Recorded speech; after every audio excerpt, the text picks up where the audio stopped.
Right, welcome back. So there's been mixed reaction to allegations of sabotage at Eskom. The National Union of Mine Workers, or NUM, were among the first groups to absolutely reject these claims. At a media briefing this week, President Cyril Ramaphosa said investigations into the allegations had begun already. He met the Power Utilities Board alongside ministers in an attempt to provide a way forward in the crisis that resulted in stage 6 load shedding on Monday. Meanwhile, Cabinet is expected to meet today to discuss the matter. So to engage in a conversation with us in studio, we've got Mashego, who is Energy Sector Coordinator at the National Union of Mine Workers, that's NUM. Also joining us in the conversation, we've got Sikonathi Mantshantsha, who is the journalist at Scorpio and Daily Maverick as well. Good to have both of you. Thanks so much for being with us here on Morning Live. Thank you very much for inviting us. Sikonathi, also, thank you very much. Most welcome. So, Paris, let me begin with you. When you heard these allegations that were leveled against workers, that sabotage was one of the reasons behind our mass load shedding, what was your reaction to this? When load shedding started, we've got our shop steward in all power stations who were able to provide us with information. But when the president spoke about this sabotage, we immediately rushed to Tutuka power station to go and find out for ourselves. We found out that the plants has been running, the 5 plants with no problem. There was only 1 plant that was on maintenance. So that was the only thing that we know. But yesterday morning we were a little bit shocked when workers at Tutuka power station received SMSs that said they should not talk to any outside party, including trade unions, about the situation at the power station. Then we started to suspect that they have realized the error that they have made by misleading the president and letting the president talk about something that is totally untrue. May I ask you who they got the SMSs from? Was that from Eskom? From Eskom, yes. To say don't speak to anybody? Yes, I have the message here. I can show it to you. May we read that message? Can you read that message to us, just so that we can get an idea? It's unfortunate that I switched off my phone now. Okay, all right. But I'll the try. contents of it saying don't speak to any unions, do Yes. not speak to anybody about Yes. what is happening. Yes, so workers will face disciplinary action if they do that. Would it not be in the interest of an investigation that rather keep the information, this is under investigation, and we need to ensure that everything is kept inside the organization? Would you not read that into But that Ian, SMS? what do you investigate when you already know that there is sabotage?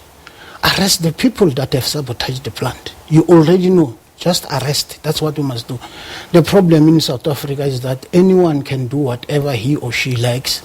We don't see arrests. People are stealing money all over the show. No one is arrested. We've got the Zondo Commission that will run until 20 years to come. We are a little bit worried about that. South Africans want to see action. Mm-hmm. People must be arrested if they are found to be on the wrong side of the law. Yeah. Sikonathi, let me bring you into the conversation. I mean, you were no doubt at the press conference when it was announced that there was sabotage with regard to what has been happening. What was your reaction? I mean, did you expect that angle?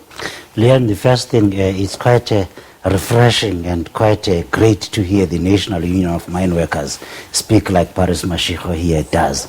If the government, if Eskom says there has been sabotage, what is it investigating? It already knows. Go arrest the people. Yeah. That is just a case of speaking before you actually know your facts. And let's look at it this way again. Tutuka, there is no single unit that generates 2,000 megawatts of power. They are all 600 megawatts each. So someone would have had to trip 3 of them plus half of 1 unit. So it's absolute nonsense that there was a sabotage at Tutuka. Now Eskom is trying to shut it down. What was my reaction when I heard this allegation by the president?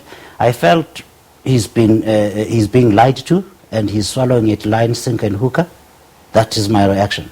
Sure. And let's now go back to 2006 in December when we had the first bout of load shedding. Do you know what the excuse was? There was one Alec Erwin who was a Department of Public Enterprises minister. He said there was a bolt that was found at the Kubia power station and this is sabotage. Well, how did that end? Absolutely nothing. Yeah. It died a very silent death, the sabotage allocation. And this is what will happen now today. When Eskom cannot explain its problems, it rushes to conclusions. It must be sabotage. So let's just have a look at this. Is there no way, I mean, to have control over all of your members, all of the workers at Eskom? I mean, could perhaps, putting aside what you're saying about Tutuka and how many megawatts they actually do supply, because it couldn't be responsible for the entire breakdown of 2,000 megawatts as you have presented to us. But is there in any way, some way that your workers could have been approached to sabotage? I mean, how would you know that they haven't actually been approached? All that I know is the attitude of workers towards Eskom. The workers are totally unhappy. They are demotivated. Eskom workers used to go an extra mile in whatever they are doing, because whatever they do, they were rewarded at some point.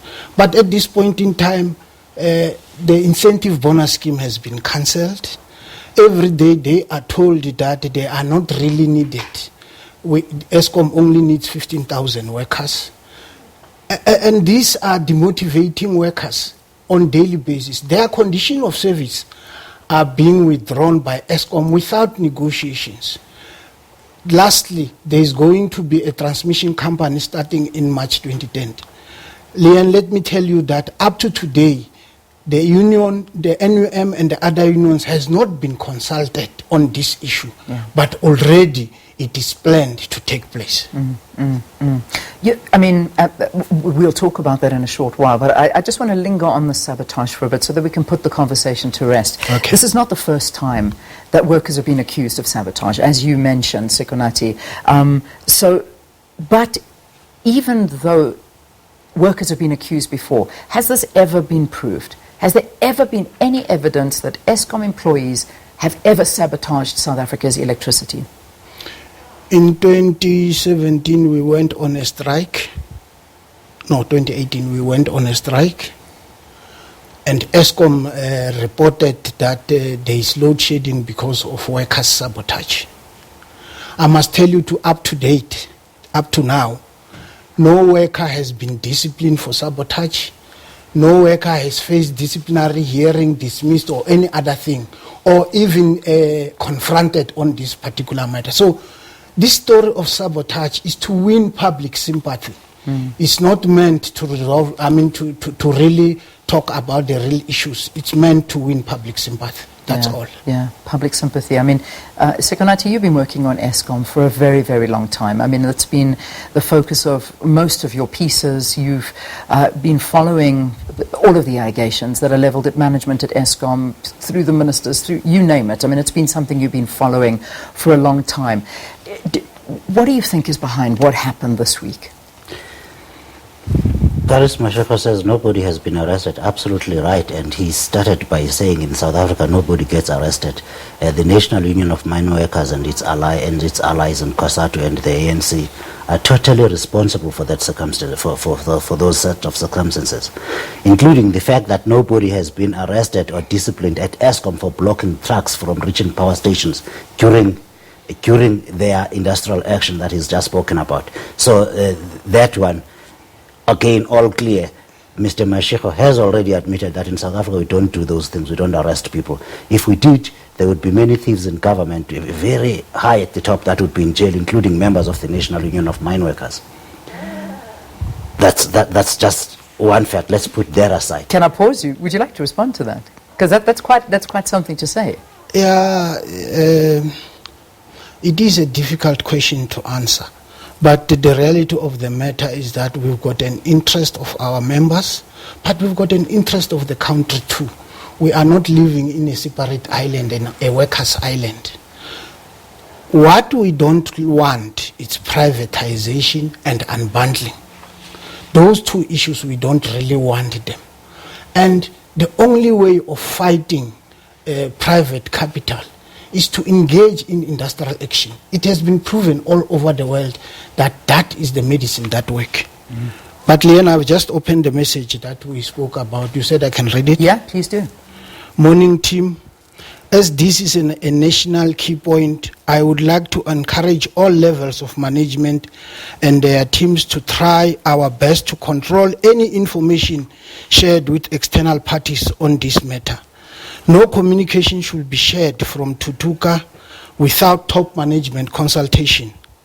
Let's allow group security and other relevant stakeholders to do their necessary investigation in this and other matters. Kind regards. That's the message. Okay, Yeah. all right. So, I mean, Sikonathi, I interrupted you to get a response, and then we moved on to the SMS. I don't know if you want to say anything about the SMS, but I also want you to continue on what you think is behind what's been going on. What is behind what's going on Yeah. is that Eskom does not have the skills. The top engineers have left Eskom. A lot of them have made themselves guilty of crime, including corruption. So Eskom has been bleeding the talent it really needs. And as Mr. Mashego correctly points out, it's not an environment now where people are very happy to be working at. Secondly, Eskom's power stations, 80% of them are above 40 years of age, which means they have, a lot of them have reached their design life. Think about a car that has been on the road since 1965 and how well it is doing today without the deep maintenance that it needs. Eskom does not have the capacity. It admitted this week when it said it needs 5,000 extra megawatts to come from whoever has it, so that it can take off these old power stations for a prolonged period of time for proper maintenance, deep service. That's the problem. You fix a machine today, another part breaks tomorrow, and you break it. You have to stop and go look for parts that are not necessarily always available. That is the biggest problem. And of course, then you have the effect of a demotivated workforce. I totally disagree with Paris Mashego, by the way, that because people are not getting paid bonuses, therefore they should not be doing their jobs. You get a salary for the work you are doing. You get a bonus for performing very, very well. Now, if you get a bonus for performing very, very well, it should then follow that you should lose that bonus if you're performing like Eskom does. Yeah, well, I mean, that would be the rational way of thinking, I would imagine. But the workers at Eskom, they always seem to be under attack, and you yourself have said so as well. Yes. And, you know, it is a big problem. We speak to Eskom being completely overstaffed. We talk about the fact, and you are very much so against privatization, against IPPs. But the thing is that there is a major problem at Eskom, and the lights are going off in South Africa. And, you know, images have been painted about a dying infrastructure that desperately needs help. But it seems that the unions are standing in the way. How do you respond to that? We will have load shedding until 2025. As long as we are not investing in base load, because base load is what can stabilize the network. Without base load, nothing will happen. We will continue having load shedding. That's the unfortunate part. So what we see is that the government and Eskom, they are retiring all base load units without replacing. And if you do that without replacing, it simply means that load shedding will continue unstoppably. It will. It Yes. will. But something needs to be done to alleviate the situation.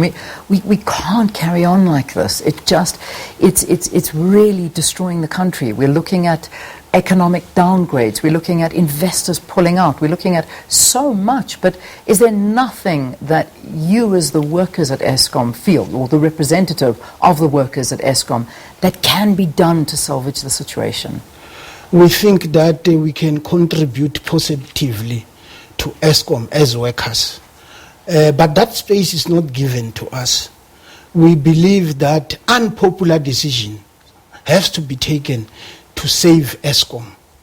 And we will support anyone who come with a decision to save Eskom. It is unfortunate that the current leadership is not interested in saving Eskom. All what they want to do, they want to break Eskom into smaller pieces, and we don't think that is a solution. Let's allow Eskom to come back to its stature. Let's build power generation. Let's move away from these things of unbundling and continue to save the company. We believe that if Eskom is given an opportunity to take over the mining to take over the coal power stations, which are basically owned by Eskom, to be mined and operated by Eskom, so that Eskom can build its own revenue. We believe that is one option that can be looked at. Unfortunately, no one wants to look at that. Well, I mean, Sikonathi, let's talk about that. I mean, we look at governance at Eskom already. To add more onto the plate in terms of mining and the coal management, I mean, is this a viable option? What do you think? Leon, Eskom is operating its own power stations currently. All the power stations in this country, base load is operated by Eskom. We totally agree with Paris Mashego that we need more base load to stabilize the system. And Eskom said as much this week when he told Cyril Ramaphosa that we need extra 5,000 megawatts of capacity, which we do not have. Now, the government, when it meets today, the cabinet, it must come out with a clear deadline and say, by this time, we want to have installed an extra 5,000 megawatts of capacity. All thinking people now already know for a fact that Eskom does not have money to build new power stations. Eskom cannot even build its own power stations. It has asked for external help, meaning the private sector must come in and build power stations, the base load, so that the National Union of Mine Workers can recruit more workers in those mines, in those power stations. That's what we need. The government must come out today with a request for proposals and said, private sector, please help. Eskom does not have the money. Government does not have the money. We don't have the skills to build power stations. That's the leadership. That's the leadership we want. We want a government that should say, give us a deadline and say, within 24 months, we will have added an additional 1,000 megawatts from outside of Eskom, build, own, operate, and sell the power only to the grid. It needs not cost Eskom or the government an extra cent, but we will have capacity. The consumers are paying for electricity. Now we don't have electricity. The National Union of Mine Workers is correct in saying they need representation, not only just about the future restructuring Eskom. They should have been on the board for a very long time. At least a third of the seats on the board should always be reserved for labor, so that everybody has got access to the same information at the same time, to eliminate this distrust that has always characterized worker-employer relations in South Africa. That's an apartheid and colonialism relic. In democratic South Africa, we should always have had workers on the table, on the boardroom table. A third of the seats should be going to union and employee representatives. Unfortunately, the National Union of Mine Workers has always only looked just beyond its nose, looking for the next wage increase. Nothing more, and they're only looking for, we are against privatization. They have never argued and asked formally. The PIC, they have never asked Eskom, they have never asked South African Airways, they have never asked the government to be put in charge of the affairs of the workers, to decide the future of the company before there's any crisis.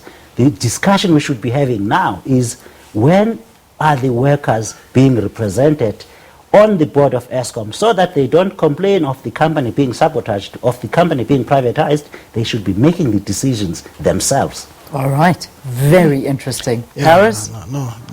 We respect his views and we like it. But I must say that we have not been properly consulted when Pravin presented his roadmap and Eskom presented the turnaround strategy. We have worked on those documents. We have prepared our response in terms of those documents. And we are raising unpopular solutions that needs to be looked at, and we believe that given a proper opportunity, we will be able to engage government and Eskom at the same level. We've got views in terms of how do we take Eskom forward. Yeah. Throw a few at us. I think we've got a few seconds, but just give me some of those ideas. What are you proposing? How do we save Eskom? We think that the ownership of, you've mentioned the coal mines. DPE should not exist in the country. We think that government should, we think that DPE should stop to exist. A department that is with energy should go into the energy department. PRASA should go into transport. That's what we think should be done going forward. Sikonathi? How does that save Eskom? Absolutely none. The issue here is absolutely correct. The Department of Public Enterprise was started to aid the process of restructuring the economy, which has not happened because the NUM and the workers stood in the way of Thabo Mbeki when he tried to privatize and restructure the economy into a workable institution. Now all the state institutions have collapsed and the unions have actually been at the forefront of collapsing the organizations, starting with Eskom, and we've seen the most recent example of trade unions at South African Airways, brought it totally to its knees. Again, the issue comes with the distrust that the workers themselves have not addressed. I can assure you, Parish Mashego does not want to be a board member of South African Airways because he will be bound by of Eskom, because he will have to play his duty of care to the company and make sure the company survives. And if that happens, he will be criminally liable for supporting Eskom. If he is a board member and then he takes a board resolution to save the company and goes to lead workers against it outside. That is why the unions have never wanted to be formally part of the structures. They want to be shouting from outside and threatening strikes. Now, see how the strike has worked out at South African Airways, how well it has worked out. At Eskom, he's complaining about bonuses. People at South African Airways are worried about their jobs, much more important than bonuses. Yeah. That is the role that trade unions have allowed themselves to play in this country, rather than a progressive role to be part of the solution. Can I quickly respond to that? You can, and then I have to wrap it. We're already 2 minutes past 8, but I can't not Where give you right to Mantshantsha, reply. Franz Baleni and Benny Fanarov were members of the board of Eskom years back. And during that period, we were able to connect 66% of South Africans into the grid. So we are not afraid of being in the board. You are welcoming it. You're asking to be a part of it. Yes. Guys, we have to leave it there. This has been a very interesting discussion, and I thank both of you for coming in. And quite interestingly, first time actually meeting each other in person. So it's about time. I hope that you talk to each other a lot more offline. We will. Good. We will. Paris Mashego from the National Union of Mine Workers talking to us about allegations of sabotage. And, of course, Sikonathi Mantshantsha, who is a journalist at Scorpio and the Daily Maverick as well. Well, we're going to continue on the story of Eskom because that's our top story in the news as well. What's the latest,